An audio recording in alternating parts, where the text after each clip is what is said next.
What's up everyone, OJ here. Welcome back to another video. Today we've got some awesome information for you guys, so let's go ahead and get right into it. And we're starting off with EA now saying that they are absolutely looking to add more games to the Nintendo Switch after recently saying that they're not looking at putting games on the Nintendo Switch. So flip-flopping, about facing, damage controlling, not really sure exactly where to put this, or maybe it's all three of them. But anyway, let's go ahead and look into what Chief Studio Officer Laura Melee, and I think I probably said that wrong, Laura Melee, like Super Smash Brothers Melee, but it's not spelled like that, M-I-E-L-E. But anyway, let's go ahead and get into what she had to say here. Quote, "Yes, we invested with FIFA," not really, but hey, we had good success there. I love that we have such a great global reach and global presence on the platform with that game. We are absolutely looking at adding more Switch games to our portfolio, so more to come on that. We're not going to announce anything as of yet, but it is absolutely a platform we're looking at some of our more successful games. Now, once again, this news is somewhat surprising to some because given what the EA CEO Andrew Wilson said during an investors call just last month, he didn't really seem like he was enthusiastic or wanting to support Nintendo in any way, shape, or form. Actually, all he said was, oh, well, what we've noticed whenever we do tests and all that is that people don't want to play on the Nintendo Switch. Now you want to add games to the Nintendo Switch. So which one is it, EA? Do you want to add games on the Nintendo Switch, or do you not care about the system? Which one? Because you have the CEO, who's at the top of the top for the most part, saying that nope, not interested. Now you have this Chief Studio Officer Laura M saying, oh no, we are. So which one is it? And this is the reason why people got so many problems with EA. You can't trust almost anything they say. Like, you can't trust them. There's nothing really to trust at all. They'll say one thing one month, another thing the next month. There's no consistency. They say certain things. We're removing loot boxes, we're adding loot boxes in. There's no loot boxes, now there is loot boxes. I can't trust this company at all. I mean, it's not like you can trust any major corporation for the most part, but this is just absolutely ridiculous. But anyway, what do you guys think about this here? Would you guys be interested in more EA games coming to the platform? Let me know your thoughts in the comment section below. All right, moving on to the next topic here. Persona 5 Royale does launch in spring 2020. Here in the West, we have not an exact release date, but at least we have a release window for the game. So Persona 5 Royale will launch with the PlayStation 4 in the Americas and Europe in spring 2020.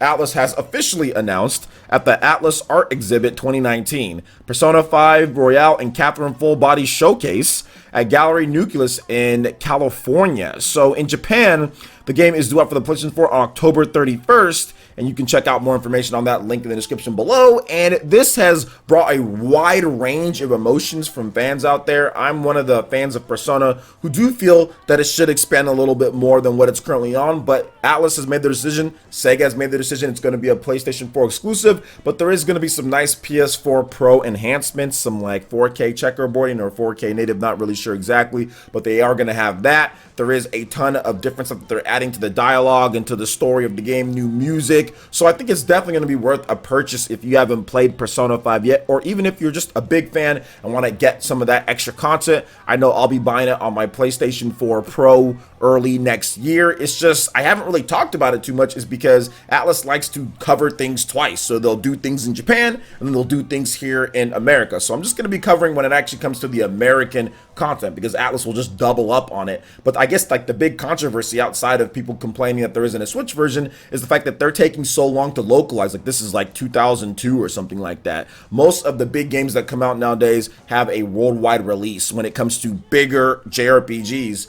We did see something like Dragon Quest not necessarily come out worldwide at the same time, but I think it's time for people to kind of move on from that, from companies to not wait half a year to get a localization done. I understand that translating can be tough to all the different languages, and I get that, but at the same time, I don't think it should be 6 months, half a year before we even see it. And then on top of that, it's not even really like an actual release date, it's just a release window. So spring stretches way past that, you know, so we'll see what happens overall, but I'm excited to see more about the game. But it's funny where they announced it at Atlas Art Exhibit 2019.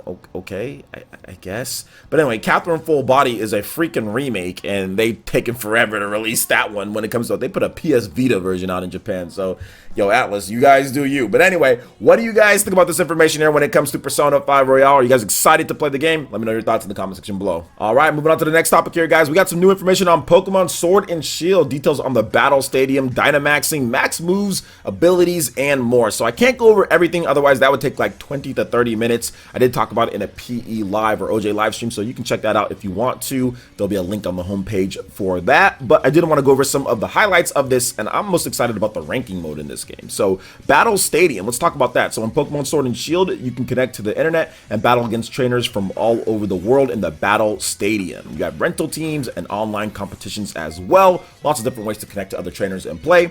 You have the ranked battles, and in ranked battles, you can take on Pokemon trainers from across the globe with the battle team you've trained up in an attempt to become a more powerful trainer in the world. And as the name implies, you have a rank in ranked battles that indicate how strong of a trainer that you are. You'll rank up based on your wins, and you can also even access Dynamaxing Pokemon, which are something new in the game, Pokemon Sword and Shield, and that can be in ranked battles as well. You can receive items by meeting certain criteria, such as battling multiple times in a row. So there are going to be rewards for you going up and doing different battles. Now, this is the first time that they've talked about this, and this is the ranked battle tiers. Each rank in ranked battles belong to a specific tier. The top tier is where trainers will take part in intense ranked battles, with everyone aiming to become the best in the world. So you have from the bottom to the top, the beginner tier, that's 1 to 3, Pokeball tier, which is 4 to 6, Great Ball tier, which is 7 to 9, Ultra Ball tier, which is 10, and then Master Ball tier, which is max. It just says max rank on there. So that's pretty cool. I like the fact that they have that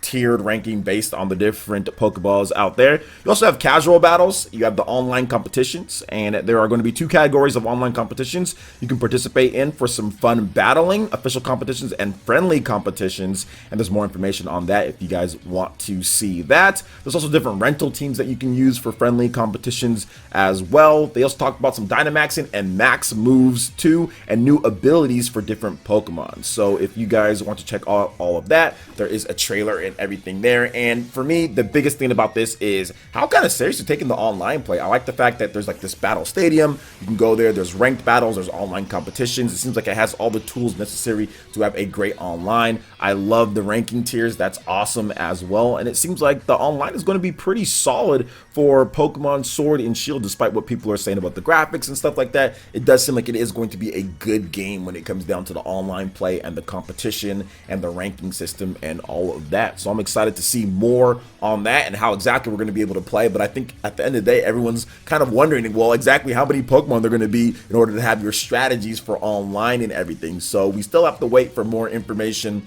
on that, but I'm pretty sure it'll come sometime, maybe at like a Nintendo Direct or like another Pokemon Direct. But either way, excited to get into more information about the game and play it when it comes out. I actually have purchased the double pack for this game, so I'll be getting both of them, and I will be playing online and kind of having competitions here for the Ninja Village. So look out for that, guys. So what do you guys think about Pokemon Sword and Shield when it comes to the online battles and competition? Let me know your thoughts in the comment section below. All right, I'm moving on to the next topic here. We have an official release date for A Hat in Time on the Nintendo Switch. So A Hat in Time on the Nintendo Switch will launch both physically and digitally on October 11th. Publisher Humble Bundle and developer Gears for Breakfast have announced. Now, while the physical edition will include the Seal the Deal downloadable content, it will be available as a paid add-on for the digital version. Seal the Deal adds a new chapter, a new challenge mode, bonus levels, cosmetic items. The Switch version of A Hat in Time also includes a local full-screen cooperative play, which is the first time the feature is available on console. A Hat in Time is currently available digitally for the PS4, Xbox One, and PC, while the Seal the Deal add-on is currently available for the PC version. There are currently no announced plans to bring it to the PlayStation 4 or the Xbox One. So if you do buy the Switch version, it has taken a while to get here, but you do get some exclusive content like the local multiplayer, the Seal the Deal DLC, which isn't on the PS4 or the Xbox One, and you can play the game anywhere that you want. Now, this game has some interesting history because the developers, Gears for Breakfast, were pretty aggressive with fans that were port begging for the game, saying saying, where is it at? You know, they were pretty aggressive with them saying that it's never going to come to the Switch and going back and forth, and here you go. Things kind of change dynamically. So there is a built-in set of fans that are like, I'm not touching this game with a 10-foot pole. But then there's probably going to be a lot of other fans that are saying, you know what, I want to play this game. I don't care about what they said. It's on the Nintendo Switch, or they probably don't even know about all that controversy or don't care. But Hat in Time, from what I understand from everybody who's played the game, they say that the game is actually pretty cool and it's a great 3D platformer.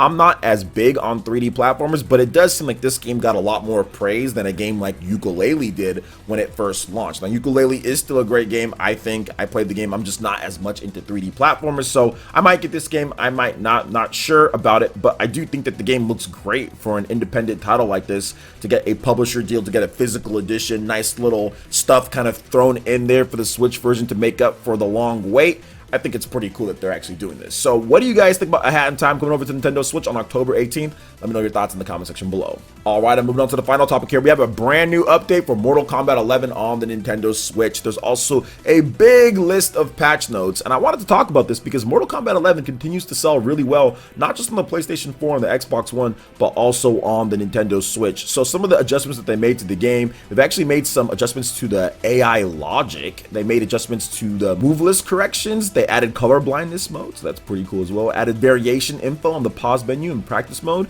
Added a 4-star ranking and replaced damage ratios and additional matchup information for the combat breakdown after an online match or combat crate career stats. Updated the visuals for the real-time frame data display in the practice mode and combat card match replays, and so much more. They added in additional brutality victory poses for each character, and they added several new brutalities for players to discover. So this was a pretty big update here, in addition to fixing visual issues and hit sparks and stuff like that. Visually, combat wise, everything pretty much they've been tuning and adjusting for Mortal Kombat on the Nintendo Switch. So I have to give some shout outs to NetherRealm and also for Shiver for getting this port done and actually doing a really good job with it. When you take your time and you have a team that's dedicated to making a great Switch version of a current generation game, or a game that's on the PlayStation 4 and Xbox One, you can have great results even though the Switch is weaker than those systems. So shout outs to them. I wanted to cover the patch, and if you haven't picked up Mortal Kombat yet, I have a gameplay video on it. It actually seems like it's awesome. I haven't got a chance to really kind of get into the combat